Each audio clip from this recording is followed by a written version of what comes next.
Good morning, ladies and gentlemen. Welcome back to this Monday morning with Business Coach Malloy. Day 5 of our series on business mantras with entrepreneurs. Day 4, if you remember, we spoke about goal setting for entrepreneurial success. And as an entrepreneur, you want nothing more than your business to be steered in the right direction. And the path your business is going to take will determine its failure or success. And of course, all of us want success. But how do we know which direction or the correct path of our business? So again, like I said last time, it's all about deciding the destination first and where do we want to end up on. Now, let's move on. If you remember, I had mentioned that from day 5, that is from today, we'll focus on a step-by-step methodology for building a commercial, profitable, sustainable business, which at some point in time can work without the active involvement of you. And we will, over the next 10 to 12 sessions, take you through this entire journey about how to work on that business, moving from in the business to on the business. And today, step 1, let's start off with a very, very basic fundamental. And you would have heard me speaking about this multiple times, but this is something that cannot go away. This has to be there. So the first step on your journey to becoming a successful entrepreneur of a business which is commercial, profitable, sustainable, and which can work without you is entrepreneur business plan, what it is and why is it so important. So start doing it from today. Start driving it from today, that how can you have a business plan. Today we are on the 20th of March and you still have 11 more days to go and even if you want to extend it by another 15 days, you have about 26 days to go, by which you should have your business plan ready for 23-24. You should know exactly what are the things that you're going to do. And if you follow this framework, there's nothing that can stop you from becoming a successful entrepreneur. There's this tried and tested and true saying: failure to plan means planning to fail. Failure to plan means planning to fail. This is one reason why your business plan is one of the most important documents to produce when starting a new business or starting a new year in your current business. It is a relatively common issue. Creating business plans, everybody tells us. Philip Kotler, in his book on marketing, talks at length about the need and importance for a business plan. But the sad part is only 10% of people, of business owners globally, small and medium businesses, the SMB sector, as we call them, have a business plan, and less than 3% have a written down, documented business plan.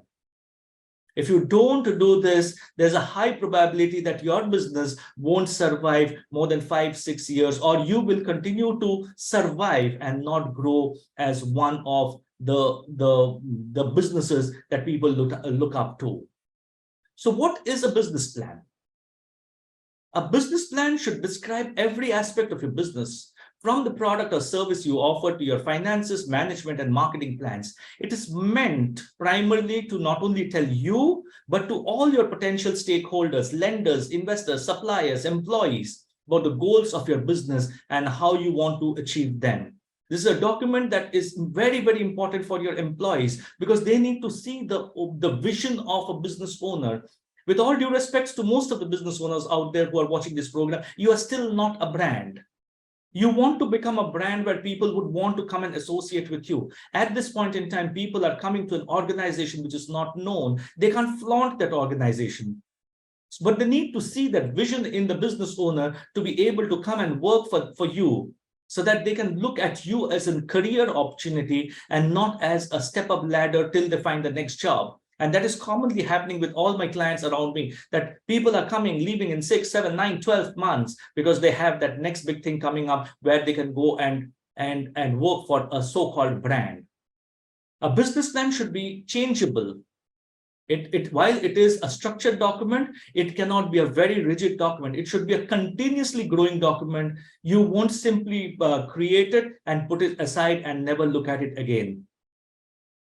It should be revised and amended as your business grows. You can think of the business plan as a blueprint for your success. Look at any real estate developer, even before they start digging, the first dig that happens, they have a blueprint of where they want to go. Everything documented, 10, 15 pages. Where will be the electricals? Where will be the pillars? Where will be everything else? Then why does business owners not have a business plan? Monitoring and assessing this business plan after you have created them on whether it is meeting the goals and objectives is a key strategy for staying in business. So when we go forward, I will talk about 3-4 documents that you should be on an everyday basis reviewing it. And one of them is the business plan. Second could be a cash flow. Third could be a marketing plan. Fourth could be a lead gen strategies. You should be looking at them every single day. Your day cannot start or end without having a quick review about this. And once you do it on a 365-day basis, it takes about 5, 7, 10 minutes to look at it. And you cannot come and tell me I don't have the time. So when you're doing this business plan, you need to have a timeline for continually review and adapt the business plan. And it is very, very attractive to those interested in supporting or joining your ventures, like bankers, investors, executive. They want to ascertain the soundness of investing in your venture. And look at an employee. He or she is also investing her career, her life in your venture. So don't disregard, don't look at an employee in any way different from a financial investor. For the financial investor, the only thing that is at stake is the money that he or she is investing. For an employee, that person is investing his or her career. 1 year, 18 months, 2 years is investing in you. So they want to know the soundness of your business plan. Where are you wanting to go? So having that business plan that gets regularly updated rather than allowed to stagnate makes it more likely for parties to receive a return on their investment.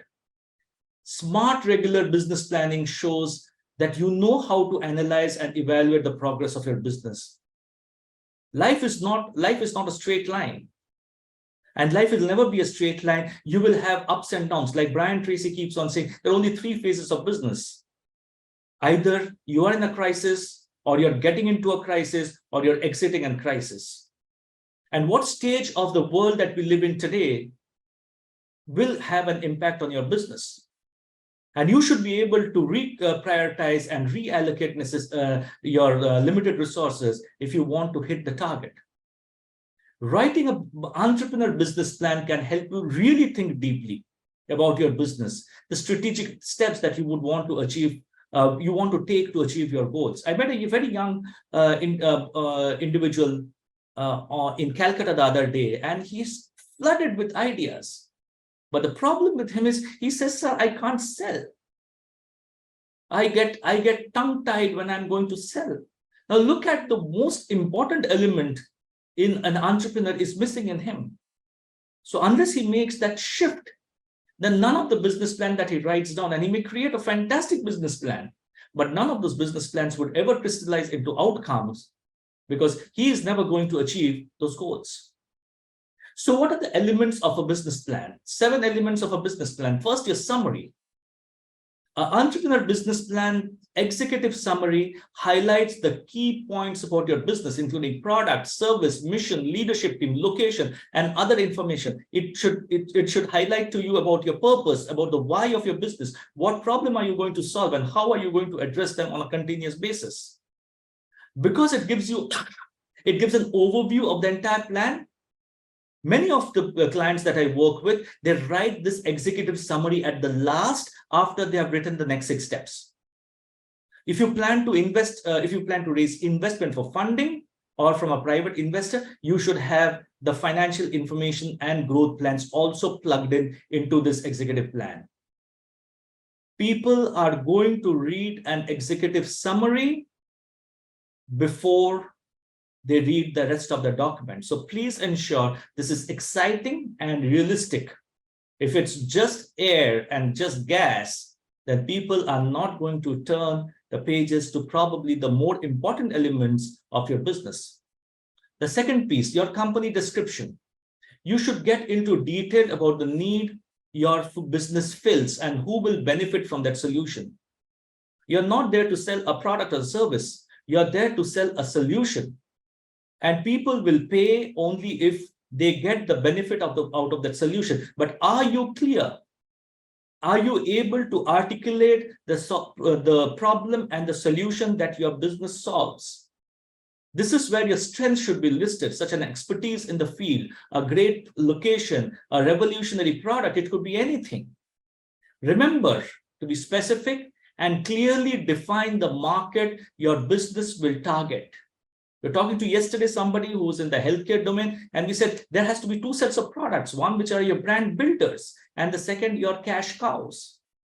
And there has to be two different target markets. One is the class, and the second is the mass, because you want the healthcare facility to be filled up with people, but you also want to build a brand for yourself. So two different market segments, then your entire communication strategies will change.